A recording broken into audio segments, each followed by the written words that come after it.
Sebelum lanjut nonton video ini, jika kalian suka dengan channel Pegawai Jalanan, silahkan kalian support kami dengan cara subscribe dan klik tanda loncengnya. Silahkan gunakan headset Anda untuk mendapatkan kualitas suara yang jernih.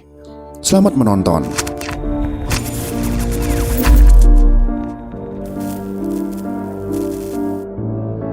Tangan, kemudian saya diseret, tapi samar-samar mendengar kata-kata Yani wis dipateni. Marilah bersama-sama kita menafsir kehendak Allah Subhanahu wa Ta'ala masih memperpanjang nyawa Sukitman, saksi kunci dan utama pada peristiwa kelam awal Oktober tahun 1965 di Lubang Buaya. Seluruh jenderal dan korban penculikan lain meninggal dengan cara yang tak wajar oleh aksi keji anggota Partai Komunis Indonesia. Dalam gerakan September tanggal 30 atau yang dikenal dengan Gestapo, hanya Sukitman saja yang masih hidup.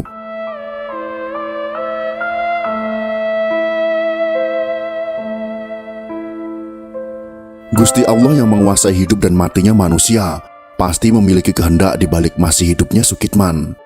Boleh kita katakan, sosok Sukitman yang lolos dari pembantaian PKI di Lubang Buaya adalah aset bangsa yang menegakkan Pancasila tetap kokoh berdiri. Seluruh panca inderanya telah difungsikan oleh Allah Subhanahu wa Ta'ala sebagai video yang merekam para PKI menyiksa 6 jenderal bintang TNI. Para PKI itu telah menistakan jenazah para jenderal dalam satu lubang sempit. Para putra terbaik bangsa Indonesia hanya diperlakukan seperti sampah oleh para PKI. Untung saja Tuhan menganugerahi kepada bangsa ini seorang agen polisi 2 Sukitman yang melihat langsung semua kejadian di Lubang Buaya. Andaikan Sukitman ikut ditumpas para PKI, bisa jadi Komandan RPKAD Sarbo Edi Wibowo akan sangat kesulitan menemukan jenazah 6 jenderal dan Letu Pierre Tendean. Tanpa Sukitman, penumpasan PKI akan sulit dilakukan. Tanpa Sukitman, PKI tidak akan dibubarkan. Tanpa kehadiran Sukitman, kita tak mampu membayangkan negeri yang berpancasila dan berketuhanan yang Maha Esa akan terus diacak-acak oleh PKI.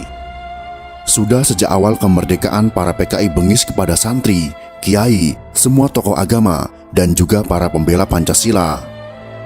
Tanpa Sukitman, kita tak akan mampu mempertegas kebenaran bahwa PKI memang sekumpulan manusia yang tak mengenal peri kemanusiaan. Ataukah jangan-jangan para PKI itu sengaja menyisakan Sukitman sebagai alat penebar ketakutan kepada para musuh PKI? Jika misalnya memang benar demikian, itu ternyata tak mengurangi keberanian bangsa Indonesia untuk membasmi PKI yang bengis dan keji. Yang jelas, begitu apiknya Gusti Allah membuat skenario atas perjalanan hidup Sukitman dan bangsa Indonesia. Maha suci Allah yang telah memperjalankan hambanya yang bernama Sukitman pada dini hari yang amat mencekam dan sepi pada tanggal 1 Oktober tahun 1965.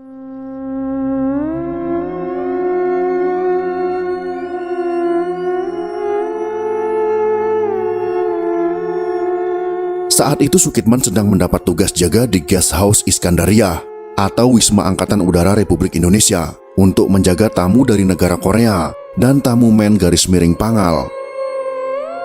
Sukitman juga bersama rekannya, yaitu agen polisi tingkat 2 bernama Sutarno.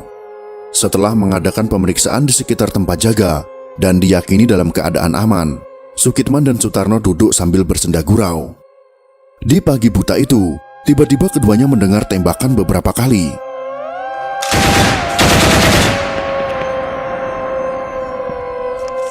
Diperkirakan itu berasal dari arah utara. Diperkirakan oleh mereka, markas besar kepolisian mendapat serangan. Dengan segera, Sukitman mengayuh sepedanya dan berpesan kepada Sutarno agar menjaga pos dengan baik. Dalam perjalanan itu, Sukitman melewati depan rumah Jenderal TNI DI Panjaitan. Namun tiba-tiba, ia dicegat rombongan orang bersenjata agar berhenti dan melempar senjata serta mengangkat tangan.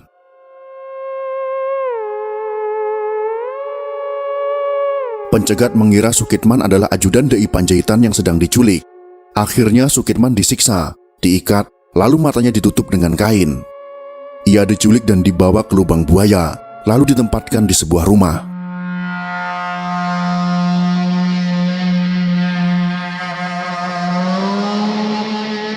Pada pagi 1 Oktober tahun 1965 itu, Sukitman menyaksikan dengan mata kepala sendiri kesadisan PKI yang terdiri dari Gerwani dan pemuda rakyat. Para PKI itu menyiksa dan membunuh 6 jenderal, serta seorang perwira menengah bernama Pierre Tendean, yaitu Ajudan Jenderal Abdul Haris Nasution yang gagal diculik PKI.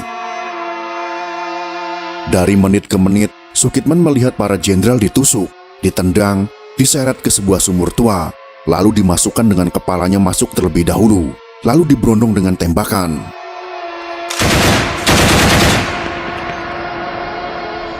Brengseknya menurut Sukitman, setiap kali menerjunkan mayat, para PKI selalu meneriakkan, "Ganyang Kabir." Kabir di sini memiliki maksud yaitu kapitalis birokrat. Itulah sebutan untuk para PKI kepada para jenderal yang dibunuhnya.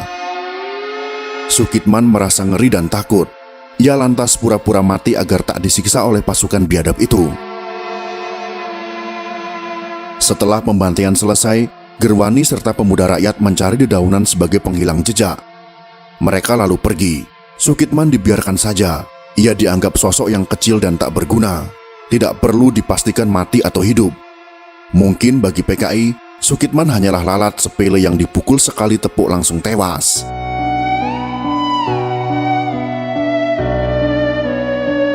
Siang hari pada tanggal 3 Oktober tahun 1965, Sukitman yang masih terikat diselamatkan oleh pasukan pemerintah. Sukitman lalu dihadapkan kepada Kolonel Sarwo Edi Wibowo, Komandan IRPKAD. "Coba kamu ceritakan lagi semua yang kamu alami," kata Sarwo Edi. Sukitman pun kembali bercerita. Meski sudah menceritakan pengalamannya berkali-kali, Sukitman tidak merasa bosan. Ia tahu ceritanya itu bisa berguna untuk mencari para korban kekejaman PKI. Karena itu Sukitman bercerita dengan lengkap tanpa ada yang terlupakan. Ia menyatakan kepada Sarwo Edi, ingin sekali membantu usaha pencarian jenazah ke-7 perwira TNI itu. Setelah bercerita panjang lebar mengenai tragedi pembunuhan para jenderal pada 1 Oktober kepada Sarwo Edi, Sukitman diminta membuat denah sumur tua tempat pembuangan mayat para jenderal itu. "Kamu," kata Sarwo Edi sambil menatap Sukitman, "ikut dengan pasukan IRPKAD yang akan melakukan pencarian. Kamu petunjuk jalannya." "Siapa?" jawab Sukitman tegas. Ada rasa bangga di hatinya. Bagi Sukitman, ini adalah tugas terbesarnya selama menjadi polisi. Sukitman pun pergi bersama Suherdi. Berbekal denah dan petunjuk yang diberikan oleh Jenderal Umar Wirahadi Kusuma, serta ingatannya atas titik letak lubang buaya, maka Sukitman pun menjadi petunjuk arah dalam proses penemuan sumur tua lubang buaya. Mayor Suherdi dan pasukan IRPKAD berangkat ke lubang buaya. Sukitman memusatkan pikirannya untuk mengingat-ingat kembali daerah yang pernah didatanginya. Begitu tiba di tengah kebun karet di lubang buaya, Sukitman lompat turun dari mobil. Ia berjalan cepat ke arah sumur tua. Pasukan IRPKAD mengikuti di belakangnya. Daerah itu sangat sepi. Padahal sebelum terjadinya peristiwa G30 SPKI, di situ banyak anggota organisasi massa PKI melakukan latihan militer. Pemuda rakyat, Gerwani, Pertindo, Sopsi, dan lain sebagainya berlatih dengan semangat. Latihan yang disiapkan untuk pemberontakan itu berkedok latihan sukarelawan untuk membantu perjuangan Dewi Kora menentang Malaysia. Dalam usahanya melakukan kudeta, pengkhianatan, dan pemberontakan G30 SPKI, Aidit telah menjadikan daerah lubang buaya sebagai basis kekuatan. Di tempat itu pula, ke-7 perwira TNI disiksa, dibunuh, dan dikuburkan jadi satu dalam sebuah sumur tua. Mereka dianggap sebagai penghalang bagi PKI dalam melakukan rencana busuk mereka. Pasukan IRPKAD memeriksa daerah di sekitar lubang buaya. Mereka banyak menemukan bekas alat-alat yang digunakan untuk latihan kemiliteran, kertas-kertas catatan, majalah-majalah yang berasal dari Cina, peralatan makan, dan peralatan lainnya berserakan di mana-mana. Di tempat itu juga banyak selongsong peluru berserakan di hampir semua tempat, sampai ke sekitar sumur tua yang kini sudah ditimbun. Bahkan, ceceran darah yang sudah kering pun masih terlihat di sana, mendirikan bulu roma. Bukti kekejaman orang-orang yang punya niat untuk menguasai negeri ini dan mengendalikan sesuai dengan keinginan mereka. Pasukan IRPKAD memeriksa gundukan tanah bercampur sampah. Sekilas, tidak ada bedanya dengan gundukan tanah lain yang banyak terdapat di tempat itu. Untung saja Sukitman masih mengenali letak sumur itu. Pada hari Minggu, tanggal 3 Oktober tahun 1965, regu ABRI yang terdiri atas RPKAD, polisi militer, dan KKO menggali timbunan tanah itu. Akhirnya diketahui pula bahwa rumah yang berada di dekat sumur itu adalah milik seorang guru bernama Haryono. Ia dikenal juga dengan sebutan Pak Besar. Haryono inilah yang banyak membantu PKI dalam menyiapkan penyiksaan dan pembunuhan keji itu. Penggalian terus dilakukan. Bagian paling atas dari sumur bergaris tengah 75 cm itu ditimbun dengan sampah-sampah kering. Lalu, di bagian bawahnya terdapat timbunan tanah. Di bawah lapisan tanah itu ada timbunan daun singkong dan daun-daun lain. Di bawahnya ada timbunan tanah lagi. Benar-benar usaha yang luar biasa untuk menyembunyikan lubang sumur tersebut. Saat hari sudah mulai malam, penggalian tetap tidak dihentikan. Anggota pasukan yang menggali mulai yakin mereka telah menemukan sumur yang mereka cari. Timbunan sampah yang mereka temukan masih kelihatan baru, belum membusuk. Para prajurit menggali dengan semangat, tanpa kenal lelah. Sedikit demi sedikit, timbunan yang berlapis-lapis itu dikeluarkan. Di antara lapisan-lapisan itu terdapat juga batang-batang pohon pisang yang dipotong kecil-kecil. Banyaknya tanah dan sampah yang digunakan untuk menutup lubang sumur membuat usaha penggalian berlangsung lambat. Setelah menggali lebih dari 10 meter, para prajurit menemukan lapisan timbunan terakhir. Lapisan terakhir itu terdiri dari sampah kering dan potongan kain warna-warni. Mendadak para penggali mencium bau busuk yang sangat tajam.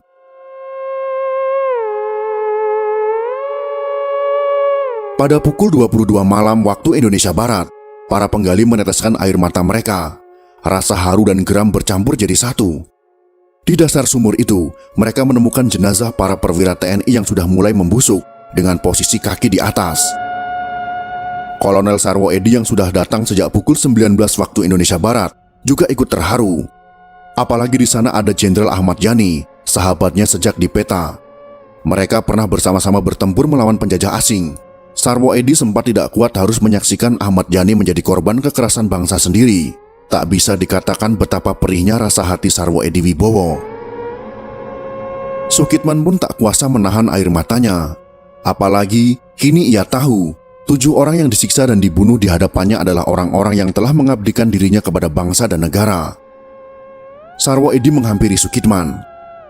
"Kamu harus hati-hati, jangan pergi kemana-mana dulu," kata Sarwo Edi menasihati Sukitman.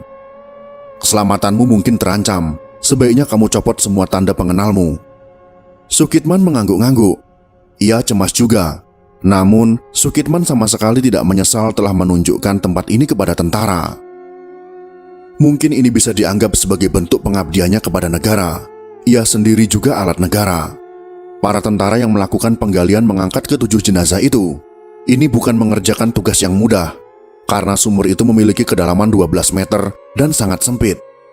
Sebenarnya dalam proses pencarian itu, Sukitman hampir putus asa karena tempat itu telah ditimbun sampah dan dedaunan. Berkat kuasa Tuhan, maka sumur itu tetap bisa ditemukan. Dengan bantuan dari pasukan Katak KKO, pada tanggal 4 Oktober tahun 1965, pukul 8 waktu Indonesia Barat, 6 jenazah perwira tinggi dan seorang perwira pertama Angkatan Darat yang dibunuh anggota G30 SPKI diangkat keluar dari lubang sumur tua. Pangkostrat Maijen Soeharto ikut juga menyaksikan peristiwa memilukan itu. Jenazah para pahlawan revolusi kemudian dimakamkan di Taman Makam Pahlawan Kalibata, dipimpin oleh Inspektur Upacara Abdul Haris Nasution yang masih pincang. Putri Abdul Haris Nasution yang masih TK, yaitu Ade Irma Suryani Nasution, juga terbunuh oleh berondongan senjata pemberontak PKI. Keberhasilan dalam menumpas G30 SPKI tidak dapat dipisahkan dari keberhasilan dan kegigihan pasukan RPKAD di lapangan. Keberhasilan tersebut merupakan salah satu gambaran jiwa patriotik tanpa kenal menyerah, yang merupakan ciri khas pasukan RPKAD di bawah pimpinan Kolonel Infantri Sarwo Edi Wibowo. Jasa besar Sukitman dan kesaksiannya kemudian ditulis oleh Dr. Andes Sumarno Dipodisastro yang diterbitkan Yayasan Sukitman, Jakarta pada bulan Maret tahun 2006, setebal 92 halaman. Buku tersebut berjudul Kesaksian Sukitman Penemu Sumur Lubang Buaya. Itulah sekelumit kisah tentang tragedi 6 bintang dalam satu lubang. Berkat jasa agen polisi Sukitman, maka semua kejadian itu dapat terbongkar. Kita sebagai generasi penerus bangsa ini patut mengucapkan terima kasih kepada Agen Polisi Sukitman yang telah memberikan kesaksian tentang kejadian G30 SPKI. Jika tidak ada Sukitman, mungkin kejadian tersebut tidak pernah terbongkar dan PKI pasti menguasai negeri ini.